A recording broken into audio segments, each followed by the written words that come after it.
Welcome back. This is Metropole Business Center, the home of news and views from the world of business and economics. And now let's turn our attention to the corporate front, where listed firm Nairobi Business Ventures has obtained regulatory approval for the sale of 415 million shares to Dubai-based Delta International FZE. This follows the Capital Markets Authority's decision to grant Nairobi Business Ventures an exemption to undertake the transaction.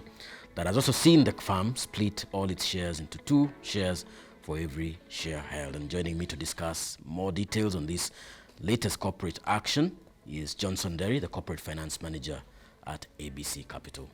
Welcome to Metropole Business Center. Thank you. Thank you for having me. Very well.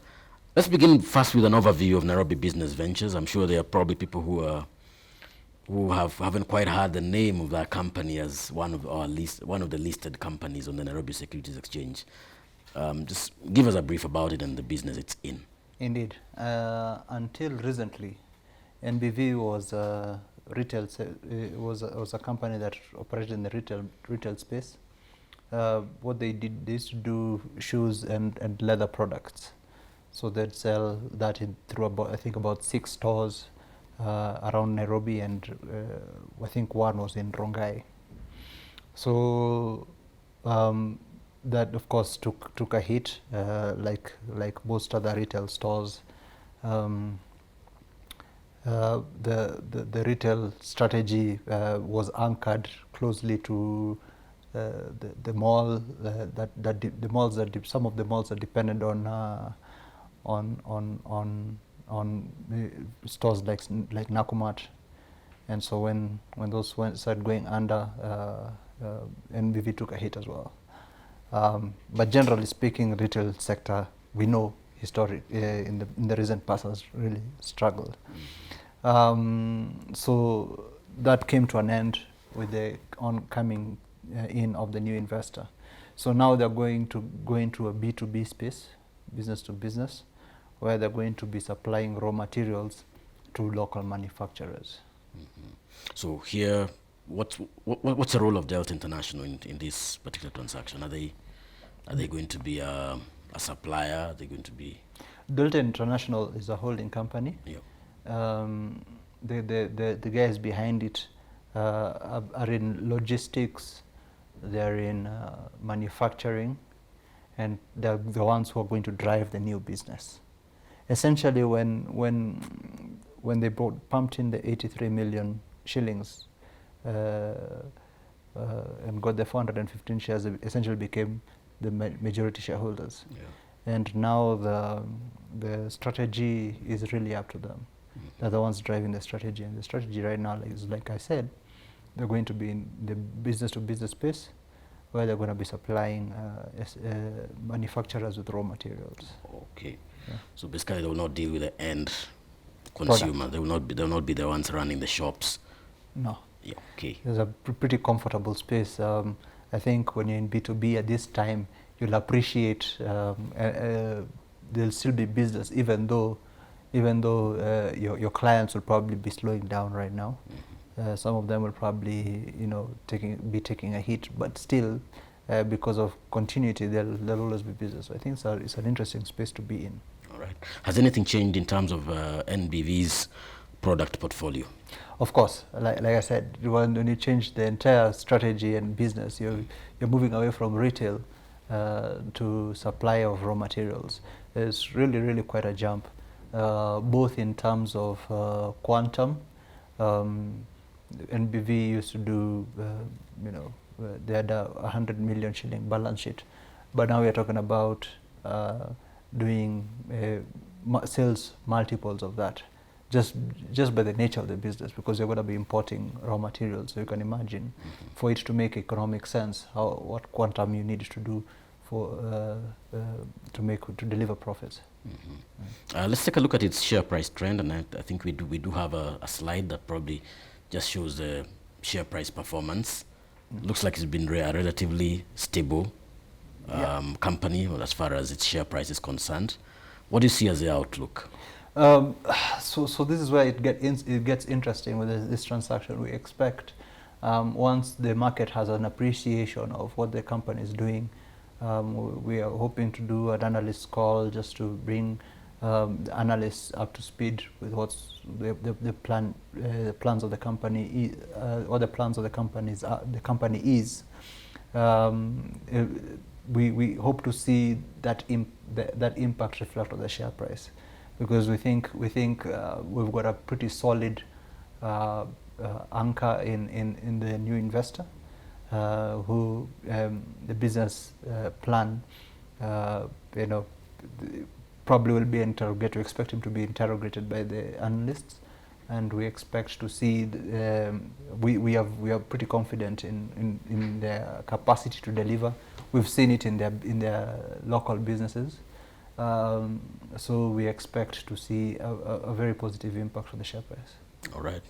What's dividend history been around this company? You appreciate it's a gems company. Took a bit of time to come through to the market. By the time we got listing, it was already, it wasn't necessarily solid. So from listing, I don't think they've had a dividend yet, but we hope that will change very soon. All right.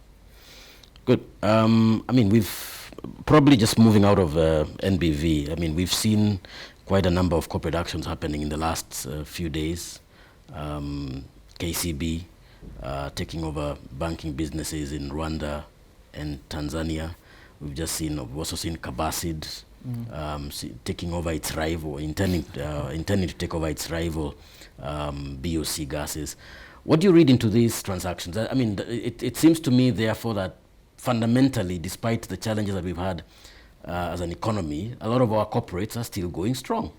So just an aside, there was a time BOC wanted to take over Kabasid, what a turnaround, right? But you're right. If you remember, right after 9/11, EasyJet bought a couple of Boeings, and they probably could not have gotten a sweeter deal than at that time.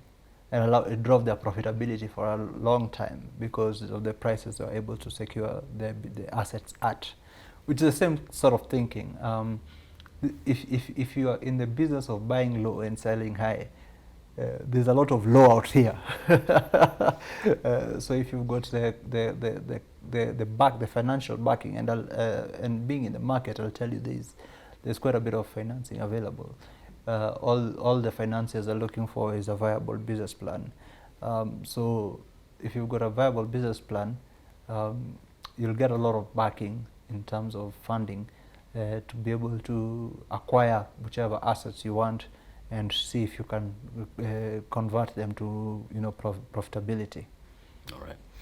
But there's also still one other question that most investors are having. I mean, we've not been seeing new listings. I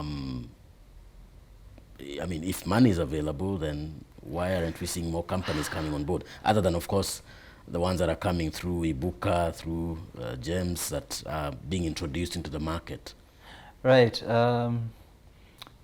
Maybe it's the work of us advisors to reposition the Nairobi Securities Exchange. Yeah. The traditional message is not hitting home. Or maybe there's no the people we are targeting see no value in listing, but there is. The question is to figure out what that value is to investors, and value has always been in fundraising.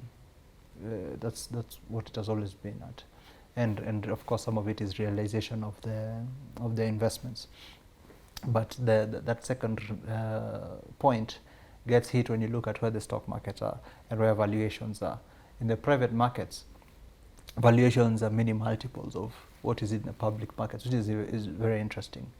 And why is the case? Why is that the case? Sorry. So the primary buyers in the private market are foreigners, so they've got more appreciation of value. Jostling for good assets is very high, so that helps the valuations there. But in the private market, I mean the public market, we've been seeing exits of foreigners. Even our locals here don't seem convinced, and so their participation has been tepid.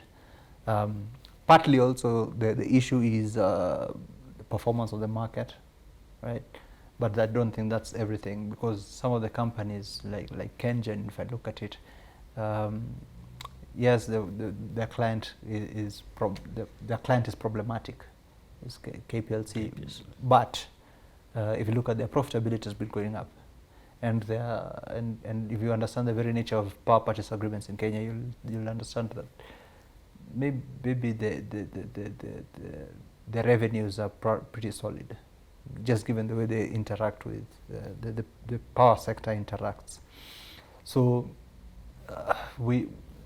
maybe there's also one aspect I think we've never really covered, and that's the savings rates in Kenya.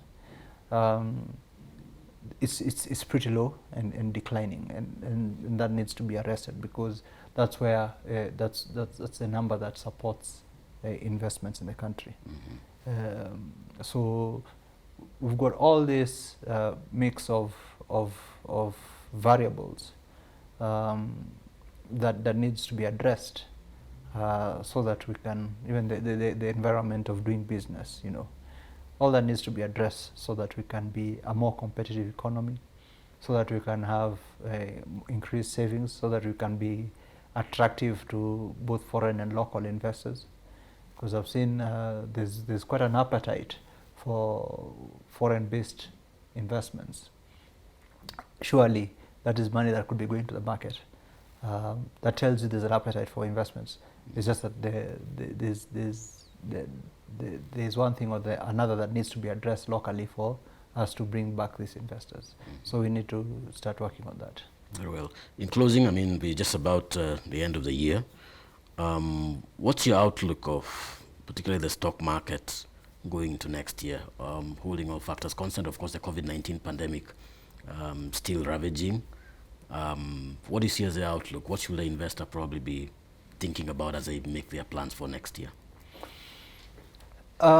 We hope next year will be better than this year, only because hopefully there'll be no COVID next year, at least not in the same way it is in this year. That is the single biggest factor. So we're coming off from a low base, so we should see a response there. We hope businesses will be resilient. They should have there's every need to evolve to the challenges of the day.